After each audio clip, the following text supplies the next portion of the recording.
Hey guys, and welcome back to Spyro. Fear not, the worst of the Beastmakers is now behind us. We have but a single level to go, possibly the worst, speedway in the game, and then the boss. But let's stick to the level for the time being. We're gonna go over to Terrace Village now, and gotta be frank with you all.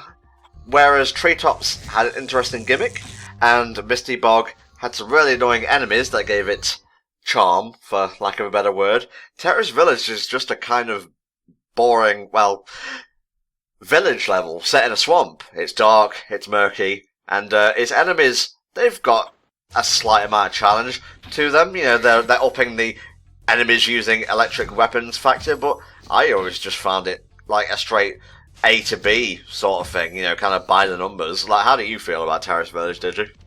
It's pretty, it's quite by the book, really. It's sort of, here's a thing, here's another thing. It doesn't have any sort of interesting side bits. You know, like Treetops had the supercharge ramps and the plateaus off in the distance for you to look at. And Misty Bog had a couple of interesting jumping and gliding puzzles, almost. Whereas Terrace Village is just a terrace village. There's nothing really going for it. I mean, yeah, you know, as you say, you've got the up-in enemies and kind of, you know, oh, look, they've got power now kind of thing, but it's just like, you know, it's a punk rocker from the 80s and a kid trying out his Halloween costume.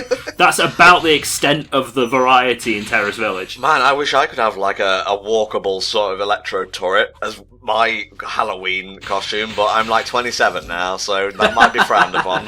Trick or treat, this thing's got electricity in it. I think this level would have been better off as like maybe an extension of the hub world. Like if they combined the whole village setting with the, you know, the main Beastmakers area and put some more of these enemies in there, it would probably work a bit better than having it as its own level. Yeah. By itself, it's just kind of like, this is pretty much it, you know? Yeah, it feels really empty. I think that's my biggest problem with it, is that when you've just come out of Treetops, which is this vast expanse of land, and then you just come back into Terrace Village, and it's just sort of, these two areas are really it. Yeah, like you say, it's not altogether that exciting. And, you know, part of me kind of feels bad for shitting on it, because you know there's one person out there who will classify this as either their favourite Beastmakers level, or their favourite level in Spyro as a whole, but I'm sorry, I'm not one of those people. No, I am also not one of those people. And chaff makes free. Fair play to you if you enjoy this level. It's just, you know, it's not... If I had to put together a list of things I enjoyed in Spyro the Dragon 1, this would not be on it, because it just doesn't have the richness that I expect from the game. Like, we've had this really nice variety coming up until now, you know, and I mean, you know, still got, 2 worlds left? So we've still got a lot to go, but this is just, it feels really, I guess out of place would be the best way of saying it, and just how uninspired it is. Yeah, it's even using the gimmick from the hub world. I mean, kudos for consistency and whatnot, but it just makes Terrace Village feel a little bit less special in that regard. It's not really its own thing, it's just everything else. It's just there, man. Like, how much more there could this be? And the answer is none. None more there. Also, it's kind of a little bit too quiet in here, because it's like, if you go and like listen to the soundtrack, the song for this level is like intentionally quieter than any other in the game. Like, it's supposed to be stealthy or something, but it's not really. It's just quiet. They throw in a dragon trying to be sensual. I'm not really sure how to feel about it. You can spice things up without spicing up my loins, okay? I'm just saying. That is a thing you can do, Insomniac. I don't need none of this Leonardo DiCaprio Titanic nonsense. Damn, man. Paint me like one of your Dragon Shores, babes. There you go. It's really annoying as well, because of the lack of soundtrack, all you can hear is just this eternal buzzing. It's infuriating. It's like, damn, the connector's broken in my capture card or something? What's going on? But guys, don't you get it? They have electricity. You need to see it and hear it. Ah, yes. The full 360 emotional and, you know, just inclusive experience. We've really got to get that nailed down. And of course, the whole Terrace Village aspect is because, well, there are a lot of terraces, meaning if you fall off, you gotta climb all the way back up. Yeah, it's not very intelligent level design either, I found it really obnoxious when I fell down. because it's just kind of like, oh, okay. This is a thing now. I've got to go all the way back to the bottom. Yay! Like, if they did it in a way similar to Clifftown, where they had, those whirlwinds you could use to get up to areas you've been to before, and just have a lot more verticality to make it more interesting to go through, that'd be okay, but it's just kind of, here's one or two short glides. Good luck, enjoy, have fun. Yeah, it doesn't really reward you for getting up high. Doesn't feel like there's a reason for climbing this thing.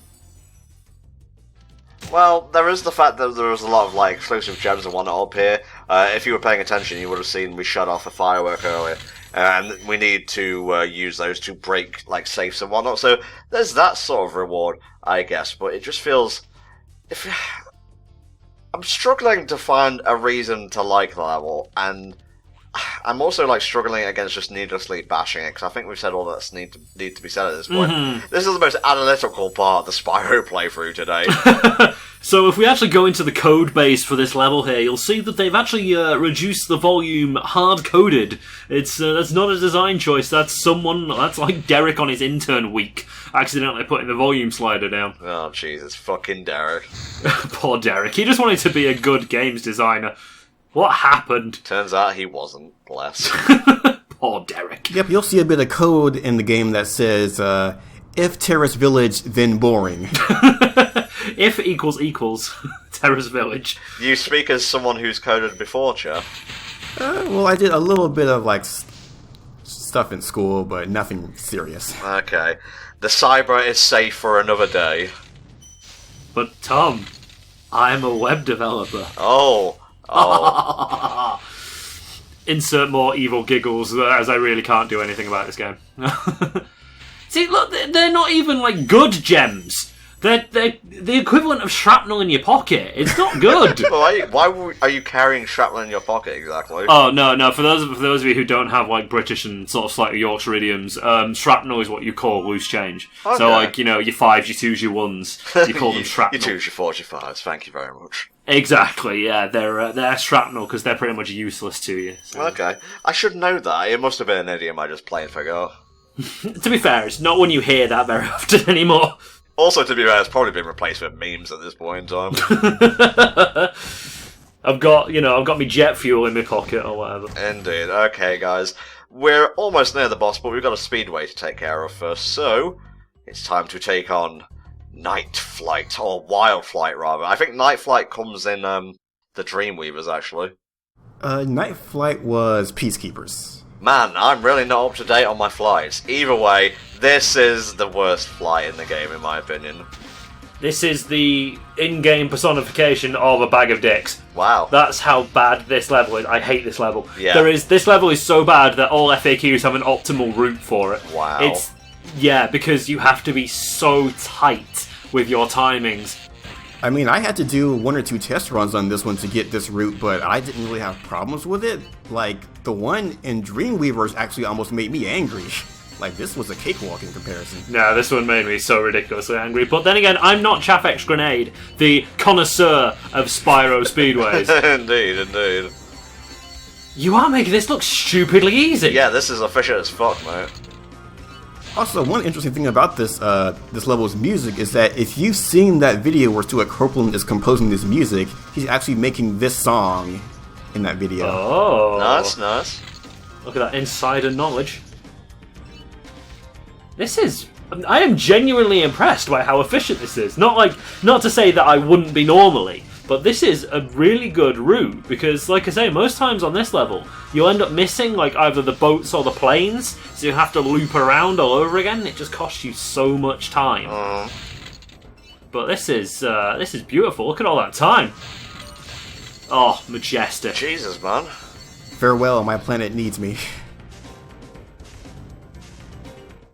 Spyro sold over 1 million copies on the way back to his home planet. I think, don't quote me on that. Approximately 1 million billion. He sold enough to get 2 sequels, so... Mm-hmm. That's very true, actually, yeah. Then Insomniac fucked off because they couldn't give Spyro a gun. Thanks, I guess. Hashtag thanks, guys. Okay, boss time. We're gonna go fight Mel Head. Insert sick guitar riff here. The thing is, right, about Mel Head, go with me on this, Okay. is that he's intimidating as fuck, but Jesus Christ, it's like the easiest boss battle I think I've ever faced in my life. Yeah, I think Toasty is harder, honestly. Yeah! Like, it's not that interesting. Well, it's interesting to a degree, but it's not that challenging, is the word I want to say. Like, it's just kind of like, oh, here's a thing. Look, gimmick. It just looks dangerous. Oh yeah, by the way, we can throw these guys at you. Yeah, and it's the level itself is more dangerous than the boss. So satisfying. I love the sounds they make when they die. Because, like, the littler ones sound gruffer than the big ones. Yeah! Yeah, the big ones are just like, "Mrrr," and the little ones are just like, "Mrrr." Stop throwing your army of Danny DeVitos at me. It's very disconcerting. He's just throwing him down there because he dropped his massive condom. What the fuck? Have you not seen that bit from Arrested Development? For I his think it magnum is? dong, yes, yeah. Yeah. And like, it's the same enemy as the one in Treetops, but he's wearing armor now. He has been upgraded. They have learnt.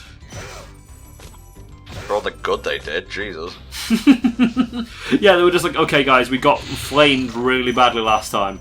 Can we, like, you know, invest in some steel plating? Is that okay? Yeah, alright, sure. Oh shit, he's got horns. Oh shit, abort mission, abort mission. Wait, Spyro can do that? He can charge too? That's cheating! Oh man, he must have access to the game manual.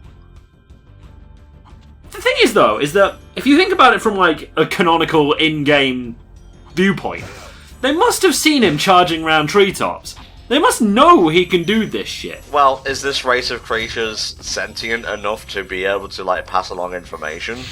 I mean, they know how to throw each other at a dragon, True, I guess. and that bananas are a good weapon, apparently. There's only one dragon in this level, I believe. Yep. Sadiki. This big robot is all charged up to meet you. Good one. Electricity humour. Well, bye. Okay, bye. Awkward silence. That looked like an older Spyro, I gotta say. It did. Yeah, you don't see a lot of other purple dragons in this game, I don't think. I think there's one at the start of Year of the Dragon, but don't quote me on that. Oh yeah, I think there is actually, yeah. Which is weird, because dragons are, like, mostly purple in fiction. It just seems to be their colour of choice. I blame Spyro entirely. Yeah. Despite the fact that, you know, dragons were being written in literature, you know, 40, 50 plus years Nah, before. mate. Insomniac went back in time and retconned all dragons to being inspired by Holy Spyro. shit. I remember J.I.R. Tolkien rewriting Smaug to be Spyro and then just going, that's stupid. No, he was like purple in the original draft, and then they changed it to gold for some reason. Like, just can't sell a purple. Yeah, you just can't get the dragons anymore. My local hiring agency's all out. I love that Spyro has to jump upstairs because he's so tiny. It's adorable. As if his self-esteem wasn't shattered enough. Oh, look at that. Glimpse of the moon.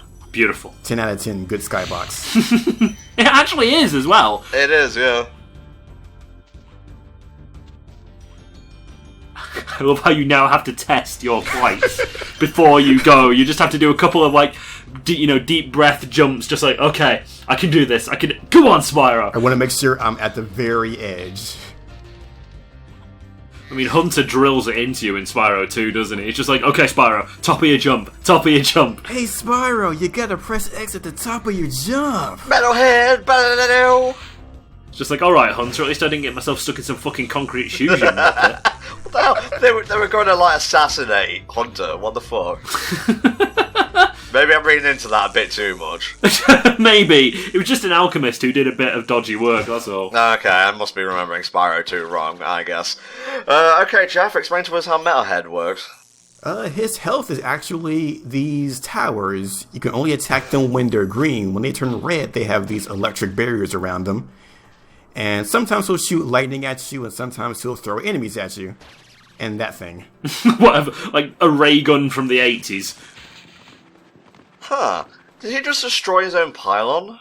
He did. Interesting. I don't think I've ever just let him get on with that. Yep, you can use any of his own attacks to break him, or you could even use enemies to break him. You're just letting him do all the hard work now, come on. Pretty much, yeah, if you want to. I've still got one pylon, it's all good, it's all good. And I sort of his like sort of slightly sassy hip pose when he when he charges up, he's just like, ha ha ha, you can't touch me now. Oh shit.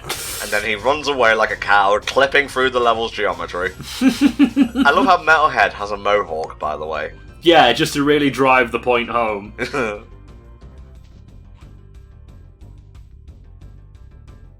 Okay, so we got round 2 here. But first... But first, gems. Ah yes, the #1 priority. I love that little kind of crunch he does when you pull. So when you're flying, if you pull back on the stick, he'll do that little kind of leg tuck for aerodynamics, I guess? Question mark. Maybe just a secret dragon thing. Who knows? it's like a secret dragon greeting. Right, Melhead, let's see if you're any tougher the second time. Oh, you stupid bastard. Oh, turns out not. Now, as for me, all I did was just run around, and some pylons got destroyed on their own, some didn't. But mostly, if you keep moving, he's going to have a very hard time, like, hitting you, really. His attacks have sort of a very, very narrow... I want to say field of view, it's not field of view. Field of, like... Yeah, like a cone sort of thing. It's not the most effective thing She just falls over. I've ever seen in my life. That was unintentionally timed, by the way. I forgot he just keels over like that. Oh, what a bitch. Oh, mate, you're playing all tough like. I do like the idea of having to destroy those pylons as opposed to just hitting him or whatever, like any other boss or something. Yeah, makes him unique at least. It's a nice little gimmick. It's something off the cuff, but ultimately it's a nice idea, but relatively poor execution, unfortunately. Uh-huh.